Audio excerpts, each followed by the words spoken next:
I'm John Sargent, and welcome to Argumental, the show where the hottest names in comedy debate the biggest issues facing mankind. Issues like murder. Why isn't there a law against it? How much better would synchronised swimming be if they added a shark? Will Peter Andre blossom now that he can concentrate fully on his music career? Here to argue such burning issues and others like them are our teams. In the red corner with Marcus Brigstock this week, it's Sean Locke.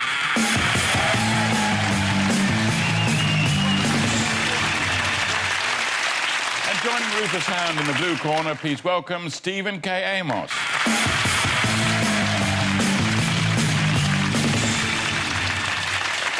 OK, let's kick off with round one, where we debate a big issue that gets us frothing at the mouth, as if we had rabies or were Amy Winehouse. Tonight, we're talking about state benefits. Scroungers, those benefit-bleeding job dodgers, taking our cash and smoking our fags. It's a constructive day if they make it to the sofa in time for Trisha. Want a bigger house? Then pop out another kid and get one for free. Easy. These days, there's no need to lie about looking for work either. There's no chance of finding a job because there aren't any. Hey, Sponger, you've never had it so good.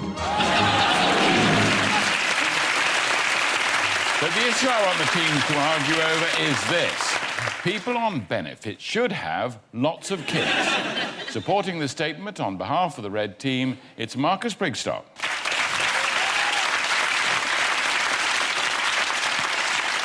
People on benefits should have lots of kids. Look at that delightful, happy family there, all smiling out of the window, just wondering when the next cheque is going to arrive. Wonderful. Now, these are people whose lives are filled with hope. They hope that the pizza will arrive exactly 31 minutes after it's been ordered so that they get it for free.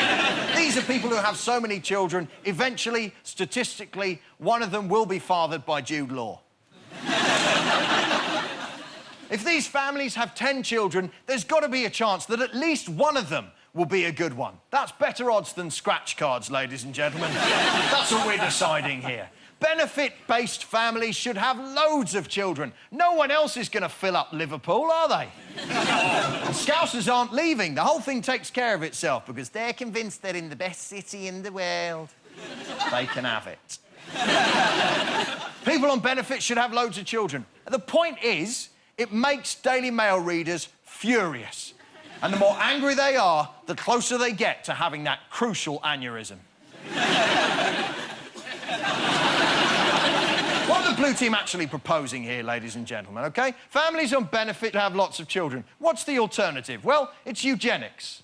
That's what they're proposing here, eugenics and sterilisation. They'll try to hide it from you, sure, but that's what's underneath. Schwastikas, ladies and gentlemen.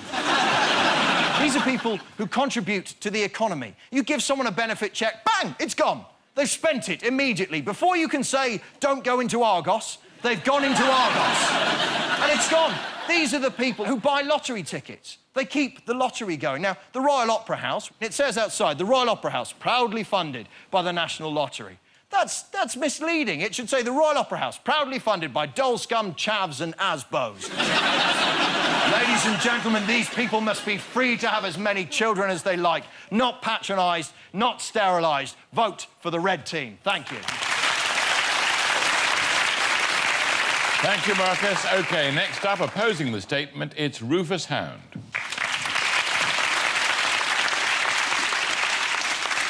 Now, it's not liberal, it's not fuzzy, it's not friendly, but it is true that people on benefits should not be allowed to have children. Now, I don't say this is some right-wing reactionary. I buy The Guardian and go to my local fair trade cafe where I only eat things made by bees and people who aren't very well. Now, Marcus has said we're going to suggest we sterilise these people. I'm not going to suggest that. That would then fall to the NHS, a bill that we would then have to pick up. And if there's one thing we also know about the NHS is sterilisation is not really their forte. My uncle went in for a cold, came out minus a leg and some sort of disease that actually ate his eye. If you are good at having lots of kids, you should be paid for those kids. We should just buy those kids. Think of the use we could put those kids to, right? The ugly ones, the weak ones, we'll boil them down for glue. The fat obese ones, that is just pure energy storage. Let's get them on the cycle machines, yeah? Come on, fatty, cycle, cycle! We don't have to feed them, and that is a sustainable energy resource. Global warming comes down. And then what next? The good-looking ones, right? What do we do with them? We sell them on, right? Madonna, Jolie, Elton John. This time next year, thanks to the adoption habits of the world's top rock stars, we could be out of this recession and all living, ironically, on benefits. That is why you should vote for the blue team.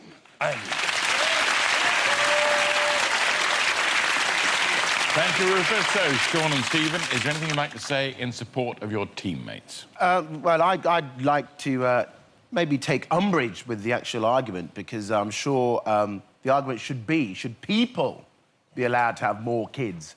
If you just walk down in a supermarket, see a little kid, go, oh, whoa. Remember the days we could hit kids? Remember those days? We could beat kids, even kids that weren't your own. You go into a supermarket, what is that little shit doing? Boof. Aisle 7. So let's not differentiate between people on benefits. That's my problem, you see. Just to make a point, I'd like to say I think the question should be, are moths more scary than butterflies? I think it's always moths. Yeah. It's always moths. But anyway, we're getting away from the main issue there. I think more interestingly is what you're advocating, people on benefits. Imagine you lose your job, which after that speech isn't unlikely. You find yourself, you can't get any more work. So if that happened to your own family, how would you feel? Well, I lose my job and I go home and I say to my son, well, it's been awfully kind of you to pop by. Good luck, old son. Thank you all very much, thank you. So, should people on benefits have lots of kids? It's time for the studio audience to decide who made the best case. Hold up your red card if you agree with Marcus, who thinks people on benefits should keep having kids. And your blue card if, like Rufus, you read the Daily Mail. So, vote red for Marcus and blue for Rufus. Vote now. Oh, no. Not a Daily Mail readers in. Room full of Nazis. So, that looks like a victory for the blue team. Well done, Rufus and Stephen. They convinced our audience that people on benefits should not have lots of kids. Dole scroungers claim thousands upon thousands in benefits. And do you know whose pocket it comes out of? Yours. I've got an offshore account. Our next round is called Flip Flop, where we find out how well our teams can argue with themselves. I'm going to give one member of each team a statement which they must support until they hear this sound. At which point, they must perform a U-turn and argue against themselves. Then flip-flop backwards and forwards every time I press the buzzer. Sean and Stephen will play this one. Sean, you're up first. I'd like you to begin by arguing that Wikipedia is not a real encyclopedia.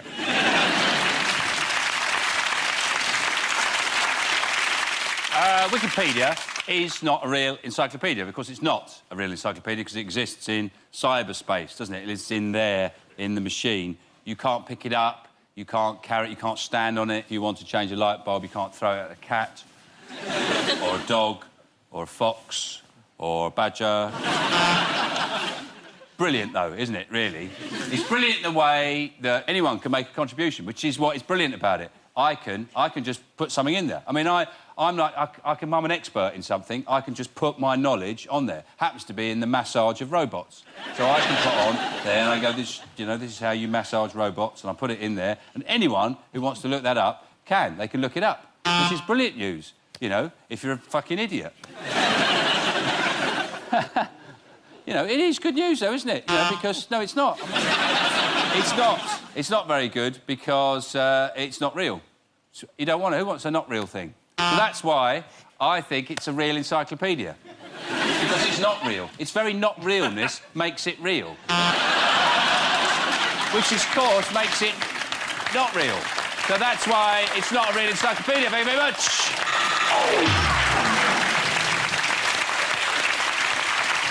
Well done, Sean. Wikipedia is not, of course, a true encyclopedia. At least according to Wikipedia, which defines an encyclopedia as a short, rubbery, oblong thing. Personally, I love Wikipedia. You could go as far as to say, I'm a Wikipedia-phile. Rufus and Stephen, what did you make of Sean's performance? My problem is I wasn't quite sure if you were pro-Wikipedia or against it. Oh, for Christ's sake, Stephen, you don't understand the game, do you? When the buzzer goes, you change your mind. You didn't argue one case or the other, you know, to convince me. No. Yeah. That's why I was very careful, very clever. OK. OK, thank you. Stephen, you're up next. I'd like you to start off by arguing that it's unacceptable to pee in the shower. Oh, that's much easier. Oh, shut up.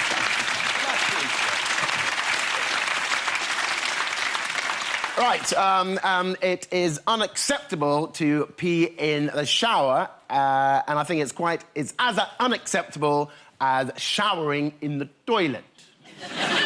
Nobody does that unless you're in a Premier Inn. It's just quite relaxing, and who in this room has never ever, honestly, pissed in the shower? Who has pissed in the shower? Be honest, I can't hear you. Don't lie to me. We've all done it. It's exciting. We love it. You're in the shower, the water's falling down, cascading, and you just need something just trickle down and tickle your inner thigh. Then you see the steam rising and you think, good God, what have I become? Oh. Think about what you're doing, ladies and gentlemen. Peeing in the shower isn't something to be proud of. Unless, of course, you're into water sports. And then, oh, my God, you're trying to aim for the face. It's brilliant. But if you think about it, the urine is 95% water. The English Channel is also 95% urine. And we don't have any problems swimming that. Hey, look at me, look at me. Oh, push the turd out of the way. But all I'm trying to say to you folks is that peeing in the shower is just... It's just one of those things... You lose all your social connections. Your friends will not want to come and visit you anymore. Who wants to go and visit a person that's got a yellow-stained bath that you can write your name in?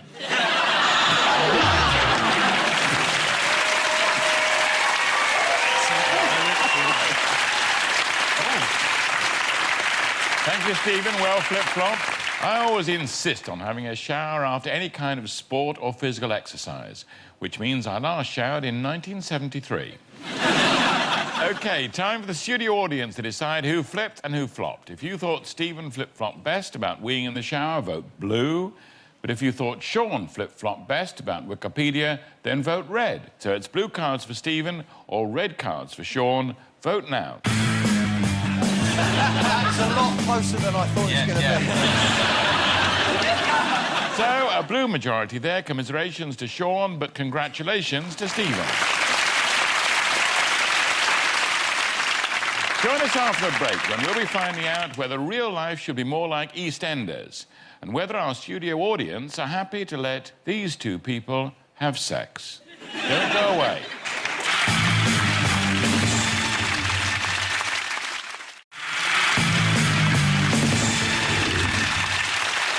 Welcome back to Argumental, a show that stirs up more trouble than Gordon Ramsay judging an all-female whisking competition. Right, next up is Slideshow. One member of each team will again be debating a controversial issue, but this time I want them to illustrate their argument using a series of pictures which they've never seen before. Sean and Rufus, you're playing this one. Sean, I'd like you to start by arguing that real life should be more like EastEnders. Here's your first picture. Oh, thanks. Of course, it'd be great if real life was more like EastEnders, wouldn't it? Apart from the obviously relentless shouting, it would be much more forgiving. Like, you, for example, you could have sex with someone's nan and everyone goes a bit mental for a few weeks. 6 months later, it's all forgotten about. Nobody ever mentions it again. But the least you'd expect in real life is a nickname, isn't it? And especially if you did it, if you took them on a day trip to Stonehenge and left the poor old deer in the middle of the circle to be sacrificed by druids. which sounds implausible, could easily be the plot of next week's EastEnders.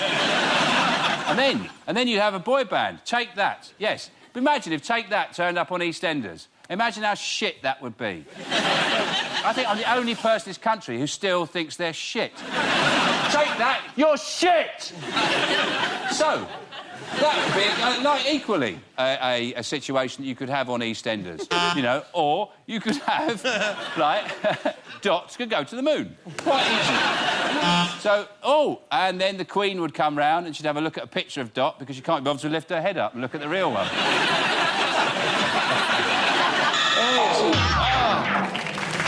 Thank you.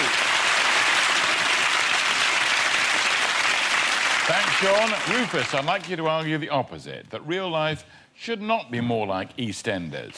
Here's your first picture. Of course, real life shouldn't be more like EastEnders. If real life was more like EastEnders, all we'd have is endless shouting at each other, misery, depression, affairs. I think my next picture goes some way towards proving what I'm talking about here. And what I'm really talking about is the incessant drama that if our real lives were like EastEnders, how our real lives would be. You'd have maybe a young man who had a good-looking mum and she's dead and you can't really be sad for him anymore because the next week it's all moved on. Or what's the plot this week? Oh, it's about his brother. What about his brother? Different dad. I think this next picture really begins to sum up what we're getting at here. If real life was more like EastEnders, so many kids on that have no idea who their real dads are that all the male characters in it would have to dress like they were in Fathers for Justice. Yes, there was a time when we could look at Walford as a representation maybe of our own hopes, dreams and aspirations. But it's gone on so long, it's now so contorted that maybe we loved it once, but we certainly don't want our real lives to be like it. Because if they were, then there would be a real Ian Beale. That is a chance you should not be prepared to take. So, I think that is a watertight argument that real life should not be more like EastEnders, and I urge you to vote for the blue team. Thank you. Thanks, Rufus. Marcus and Stephen, would either of you like to pitch anything into this debate? Life would be awful if it were like EastEnders. You live in a street where everyone knows your business. Every week somebody's being run over or shot by someone. It's rubbish. Well, I think a very good case for life being more like EastEnders is, for example, it would save the planet. Because, I mean, they never go anywhere. Their carbon footprint on EastEnders is nothing. They go across the square, they stop in the middle, if they want to have a sad moment, they go on the bench and go, oh, I feel a bit sad. And if it's a busy week, there's like a queue, they have to get tickets like a deli, going, I'm on the sad bench, fuck off. Thank you. So it's time for our studio audience to decide who made the best case. Should real life be more like EastEnders? It's a red card for Sean, who says it should, and a blue one for Rufus, who says it shouldn't. Vote now. Oh, we might actually have to count them. It's close. By a whisker, a victory for the Reds. Well done, Sean. Well, Sean. You've convinced the audience that real life should be more like EastEnders. I love EastEnders. My favourite bit was where Phil slept with Grant's wife Sharon, and then Grant discovered that Phil knew and beat him up in the Queen Vic. Then Grant slept with Tiffany and she got pregnant and left Grant for Tony and then came back and she died. That was a good bit. It's our popular culture round now, where tonight's debate is on a question which has nothing to do with me. Old age. Yes, old age, our 70 years and 10. Or if you're Scottish, 1 year in 10. But is it true that you're only as old as the person you feel? Let's find out with the help of tonight's special guests, Brian and Shirley.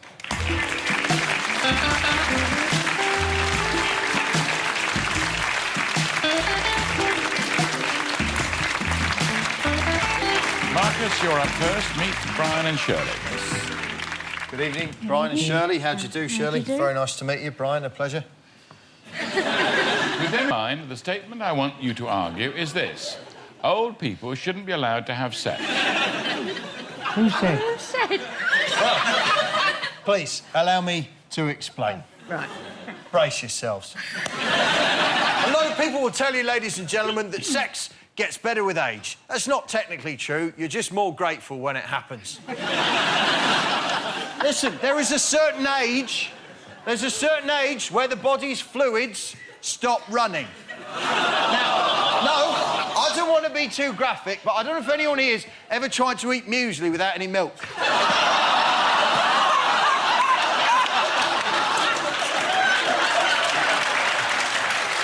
It's not easy, is it?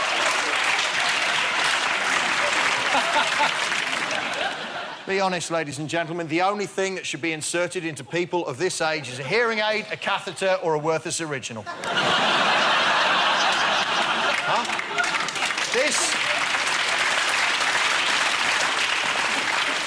This is a fine-looking lady, and I'm sure you've led a rich and beautiful and wonderful life. But trust me, ladies and gentlemen, you don't want to see a cock in that mouth. You don't. Ask yourselves. Be honest with yourselves. No.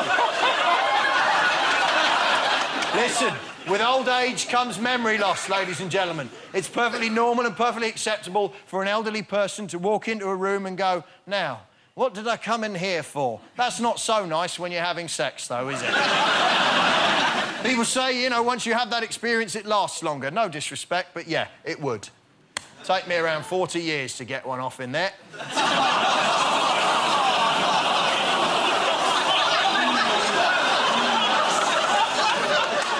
Cross the line. Ladies and gentlemen, old people should not be allowed to have sex. You know it makes sense. Vote red.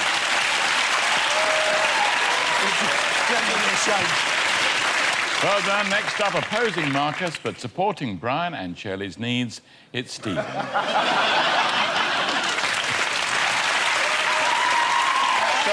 how do you do? Brian, nice to meet you. And I want you to argue that old people should be allowed to have sex. First and foremost, who here can deny these two good people the pleasures of the flesh? Look at this. Put your hand down. Put your hand down. Look at this man's face. That's the face of a man who needs it. Look at it. Now, you are a couple, right? Yes. Yeah. How long have you guys been together? Over 40 years. Over 40 years. Did you hear that? Yeah. 40 years. And is it still going strong? Yes. Of course it is. How are we meant to police this kind of thing? Are we going to have little grandkids ringing the helpline? Nan and Grandad are fucking again. And also define old people. What's old? I mean, look at the lovely John Sargent. He's smiling behind that desk. Not because he's happy working here. There's somebody under there looking after him. Right now. The Kama Sutra, the Bible of sex and sensuality, that was not written by an 18-year-old spotty youth sitting in his bedroom with a box of man-sized tissues beavering away. It wasn't. When you do any kind of activity, the more you do it, the more experience you will have at it. So by the definition, their 40 years of rumpy-pumpy must be explosive. God, I just can't wait to hear you go, wow! Well, I can, but... And we're going to start looking at old people in different ways, you know? You get a phone call, oh, Granny's had a fall, and you think, oh, you had a hip done again. No, she had a fall because she's having rough sex. I know it's something we don't want to think about, but it happens. If I get to your age, sir, and I can still bang one off, I say salute you.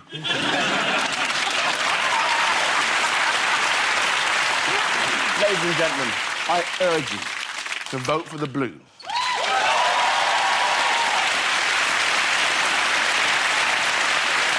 Thanks, Stephen. Sean and Rufus, would you like to add anything in support of your teammates? Yeah, absolutely. I think Stephen closes on a very sentient point there, John. As an older man, if Marcus were to stop you from having sex, how would he earn his pocket money?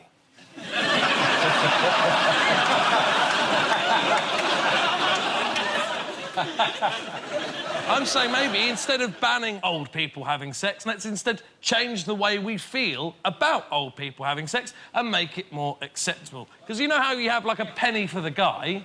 What if we had, you know, wank off an old bloke? You're arguing this from such a young perspective. Oh, the things you do when you're young, you should be able to do forever. Listen, I was into breakdancing and skateboarding when I was a teenager. I don't want to be doing that when I'm 80 either. I'll look like a twat. And I'd wager that you looked like a twat back then. Exactly.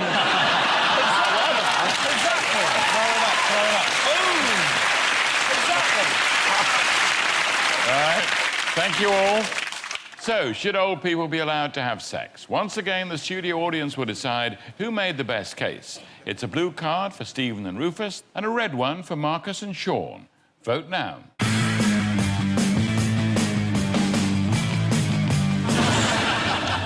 So, that's a win for the Blues. They've convinced the audience that old people should be allowed to have sex. That's great news for Stephen and Rufus and even better news for Brian and Shirley. There we go. Thank you very much. Thank you. And good luck.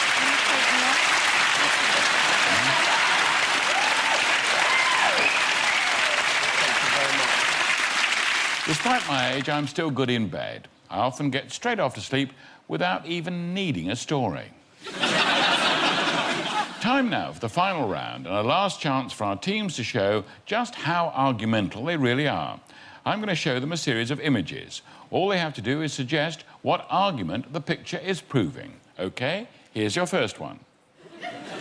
This is an argument that if this is where they keep their crockery, you don't want to see where he keeps the cutlery.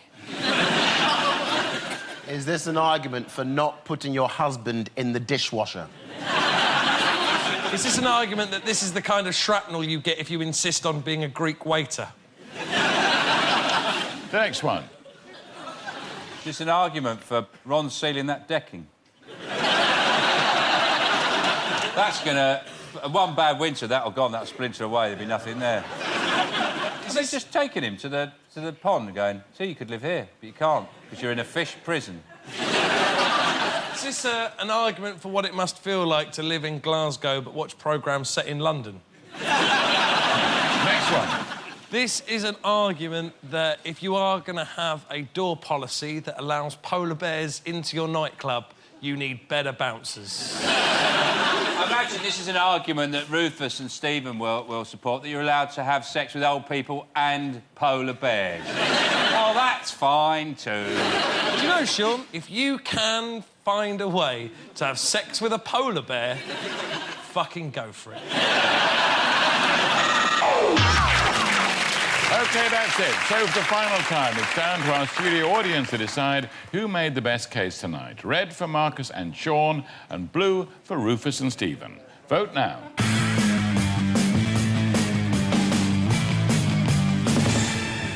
So it's obviously the red team who won that round, but nevertheless, this week's winners are the blue team.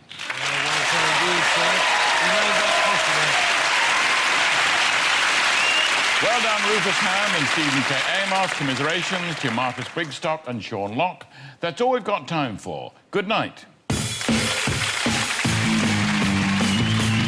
And there's more brand new and exclusive Argumental here next Tuesday night. In the meantime, if you head to joindave.co.uk, you can witness exclusive Argumental outtakes and also behind-the-scenes clips